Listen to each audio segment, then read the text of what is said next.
Hello friends, welcome to Urundai அம்மாச்சி சமையல். இது நம்ம வீட்டு சமையல். இன்னைக்கு நம்ம பார்க்க போறது சொரக்காயை வச்சு ஒரு கோலா உருண்டை குழம்பு வைக்கலாம். இது எப்படி நல்ல டேஸ்டா நல்ல ஹெல்த்தியா பண்ணலாம்ன்றத பாப்போம் வாங்க. நம்மளோட சேனலை சப்ஸ்கிரைப் பண்ணாதவங்க சப்ஸ்கிரைப் பண்ணிக்கங்க. சமையல் குறிப்புகள்லாம் உடனே உங்களுக்கு வேணும்னு நினைச்சீங்கன்னா பக்கத்துல இருக்க பெல் பட்டனை அழுத்தி வச்சுக்கோங்க. அப்படியே Facebook, Instagram, ஷேர் சாட்டை ஃபாலோ பண்ண மறந்துடாதீங்க. பாருங்க இன்னைக்கு சமையலுக்கு நான் ஒரு சொரக்காய் அப்படியே ஃபுல்லா எடுத்துர்க்கேன்.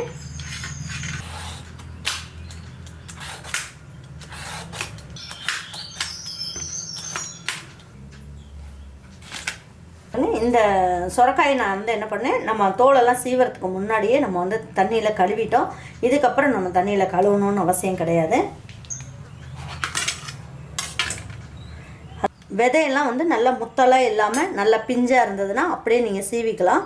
அப்படி இல்லை அப்படின்னு நினச்சிங்கன்னா இந்த விதையை மட்டும் இந்த மேல் பகுதி இருக்குது இல்லைங்களா, பஞ்சு மாதிரி இருக்கும், அதை மட்டும் நம்ம எடுத்துடலாம். எலசாக இருந்தது அப்படின்னா இந்த மாதிரி எடுத்து கூட இதிலேருந்து நீங்கள் சட்னி செஞ்சு சாப்பிட்லாம். ரொம்ப நல்லா டேஸ்ட்டாக இருக்கும். இப்போ இதை வச்சு நம்ம வந்து நல்லா எல்லாம் திருவிடலாம். இந்த மாதிரி பூ மாதிரி நல்லா கிடைக்கும் பாருங்கள். ஒரு சொரக்காயில் இந்த மாதிரி நம்ம வந்து எல்லாமே நல்லா துருவி எடுத்தாச்சு. நீங்கள் மிக்சியில் துருவுறதுனாலும் துருவலாம், ஆனால் வந்து இது வந்து ஒரு நல்ல டேஸ்ட்டாக இருக்கும். நல்லா பெருசு பெருசாக அந்த மாதிரி துருவி இருக்கிறதுனால நல்ல டேஸ்ட்டாக சூப்பராக இருக்கும். இப்போ என்ன பண்ணுங்கள், நம்ம திருவி வச்சிருக்கிறத நல்லா புழிஞ்சு வச்சுக்கலாம்.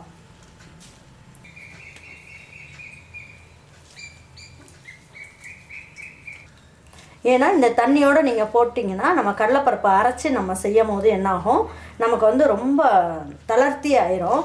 இந்த மாதிரி புழிஞ்சிட்டு நம்ம செய்யும் போது என்னாகும், இதில் நம்ம தண்ணியெல்லாம் புழிஞ்சிட்டு செய்யறதுனால கோலா உருண்டை செய்வோம் இல்லைங்களா, அப்போ செய்யும் போது என்னாகும், அதில் வந்து தண்ணி நிறைய விட்டுட்டு பிரிஞ்சு வராது எண்ணெயில் போடும் போது. இந்த கோலாவை வந்து நம்ம என்ன பண்ணலாம், எண்ணெயில் போட்டாலும் போடலாம், அப்படி இல்லைனா ஆவியில் வேக வச்சாலும் வேக வைக்கலாம். நீங்கள் என்ன தான் இந்த மாதிரி ஸ்டெய்னரில் போட்டாலும் இந்த மாதிரி புளிஞ்சு வராது. நம்ம கையில் அழுத்தி புளியும் போது என்னாகும், இதில் உள்ளே இருக்க அந்த நீர் சத்து ஃபுல்லாக வந்துடும். இப்போ இந்த தண்ணியை வேஸ்ட் பண்ண வேண்டாம். இது நம்ம அந்த கோலா உருண்டை குழம்பு வைக்கிறதுக்கு யூஸ் பண்ணிக்கலாம். வேஸ்ட் பண்ணாமல் இது தனியாக எடுத்து வச்சுக்கலாம். இதுக்கு நான் என்ன பண்ணியிருக்கேன், 2 காஞ்ச மிளகாய் எடுத்துருக்கேன். 2 கிள்ளி போட்டுக்கலாம். 2 பல்லு பூண்டு போட்டுக்குவோம். அப்புறம் 1 இன்ச் அளவுக்கு இஞ்சி போட்டுக்கலாம். இப்போ அரைக்கிறதுக்கு பாதி போட்டுட்டு குழம்பு தாளிக்கிறதுக்கு பாதி போட்டுக்கலாம். இப்போ அரைக்கிறதுக்கு ஒரே ஒரு பீஸ் பட்டை போட்டுக்கலாம். கிராம்பு 2 எடுத்து வச்சுருக்கேன் இல்லையா, அதில் 1 கிராம்பு இதில் போட்டுக்கலாம். ஒரு 1/2 ஸ்பூன் அளவுக்கு சோம்பை இதில் போட்டுருங்க. அதை நான் எடுத்து வச்சதே 1/2 ஸ்பூன் அளவுக்கு ஜீரகமும் 1/4 ஸ்பூன் அளவுக்கு மிளகும் எடுத்துருக்கேன். அதில் கொஞ்சம் கொஞ்சம் மட்டும் போட்டுக்கோங்க, மீதி இருக்கிறத வச்சுக்கோங்க. நம்ம அரைக்கிறதுக்கு யூஸ் பண்ணிக்கலாம். இதுலேயே கொஞ்சமாக உப்பும் போட்டுக்குவோம். இப்போ நல்லா பல்ஸில் போட்டோம்னா நல்லா துருவிடும் பாருங்க. இந்த அளவுக்கு நல்லா துருவிடுச்சு. இந்த கடலைப்பருப்பை வந்து நான் என்ன பண்ணியிருக்கேன், ஒரு 1/2 மணி நேரம் நல்லா ஊற வச்சுட்டேன். நல்லா ஊறிடுச்சு. இது ஒரு 50 கிராம் அளவுக்கு கடலைப்பருப்பு எடுத்திருக்கேன். இப்போ தண்ணி சுத்தமாக இல்லாமல் இதில் போட்டுக்குங்க. இதில் 1 இனுக்கு கருவேப்பிலை போட்டுக்கலாம்.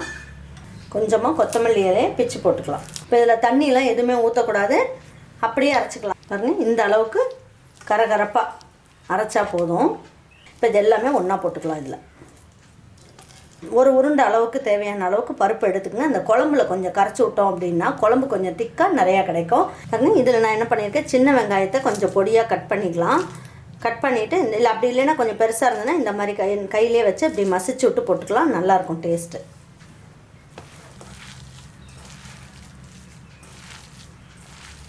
அப்படி நீங்கள் பிணையும் போது உங்களுக்கு வந்து இதில் தண்ணி நிறைய விட்டுருச்சுன்னா நீங்கள் கவலைப்படாதீங்க. இதில் 1 ஸ்பூன்லேருந்து 2 ஸ்பூன் அளவுக்கு கடலைப்பருப்பு கடலை மாவு இருக்கு இல்லைங்களா, அதை கூட நீங்கள் போட்டுக்கலாம் பாருங்கள். இப்போ உங்களுக்கு எந்த சைஸ் வேணுமோ நீங்கள் உருண்டை உருட்டிக்கிங்க.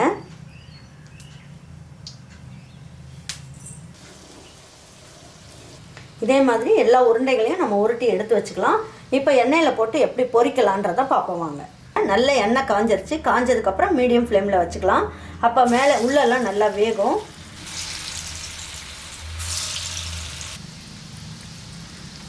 பாருங்க இப்போ அடியிலலாம் நல்லா வெந்திருக்கும். இப்போ திருப்பி விட்டுடலாம்.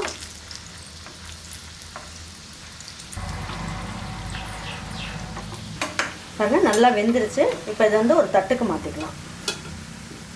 பாருங்க இந்த அளவுக்கு எல்லாமே நல்லா பொரிச்சு எடுத்துட்டோம். இந்த உருண்டையை வச்சுட்டு எப்படி வந்து ஒரு மட்டன் குழம்பு ஸ்டைலில் ஒரு குழம்பு எப்படி வைக்கலான்றதை பார்ப்போம்.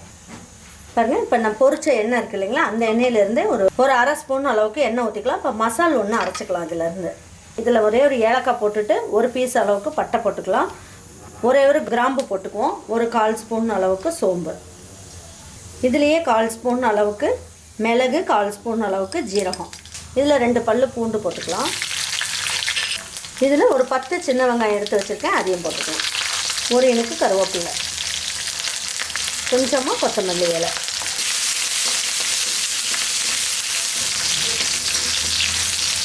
பாருங்கள், இது நல்லா வதங்கிடுச்சு. இந்த அளவுக்கு வதங்கினா போதும். நான் இதில் ஒரு 1/2 மூடி அளவுக்கு தேங்காய் துருவல் எடுத்து வச்சுருக்கேன்.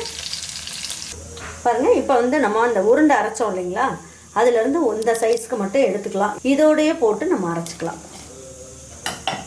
இதோடையே போட்டு அரைச்சிக்கலாம். இப்போ குழம்பு வந்து நல்லா திக்காக நல்லாயிருக்கும், டேஸ்ட்டாகவும் இருக்கும்.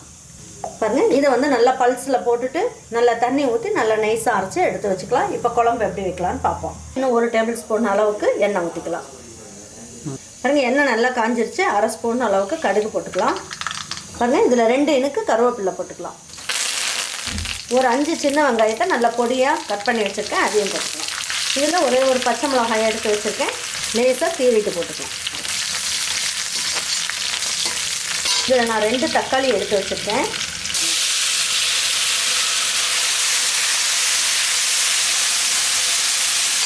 இந்த குழம்புக்கு தகுந்த அளவுக்கு உப்பு போட்டுக்கலாம். ஒரு 1/2 ஸ்பூன் அளவுக்கு மஞ்சள் தூள் போட்டுக்கலாம்.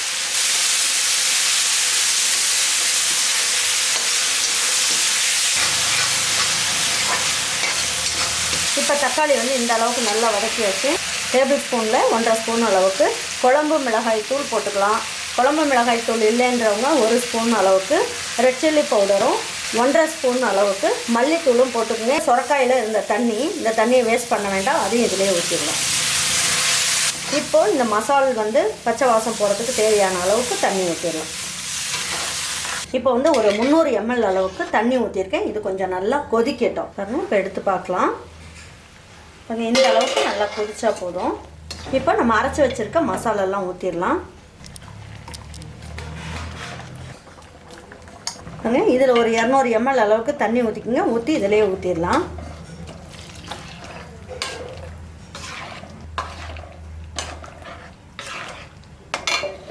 இப்போ தட்டை வச்சு மூடி வச்சிடலாம். இது ஒரு 2 நிமிஷத்துக்கு நல்லா கொதிக்கட்டும். குழம்பு கொதிச்சிருச்சான்னு பார்க்கலாம்.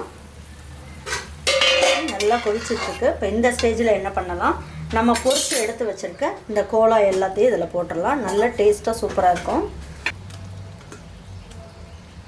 பாருங்கள், இப்போ 1 நிமிஷத்துக்கு தட்டை மூடி வச்சிடலாம். எல்லாம் ஒன்றா சேர்த்து வேகட்டும். பாருங்கள், இப்போ 1 நிமிஷம் ஆயிடுச்சு, எடுத்து பார்க்கலாம்.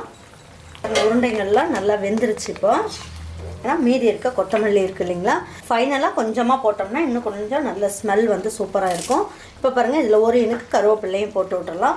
இப்போ 1 நிமிஷம் ஸ்லோ ஃப்ளேமில் கொதிக்க வச்சுருவோம். கொதிக்க வச்சுட்டு எடுத்து வச்சு பரிமாறிக்கலாம். பாருங்கள், சூப்பரான மட்டன் குழம்பு சுவையில் நல்ல அருமையான சுரக்காயை வச்சுட்டு நல்ல ஜம்முன்னு ஒரு குழம்பு வச்சாச்சு. நல்ல டேஸ்ட்டாக சூப்பராக இருக்கும். இதே மாதிரி ஒரு உருண்டை குழம்பு உங்கள் வீட்டில் இருக்கவங்க எல்லாருக்குமே செஞ்சு கொடுத்துட்டு அவங்களுக்கெல்லாம் பிடிச்சிருந்ததுன்னா லைக் பண்ணுங்கள், ஷேர் பண்ணுங்கள், சப்ஸ்கிரைப் பண்ணுங்கள், மறந்துடாமல் கமெண்ட்ஸ் பண்ணுங்கள். தேங்க்யூ ஃபார் வாட்சிங் ஈரோடு அம்மாச்சி சமையல். தேங்க்யூ.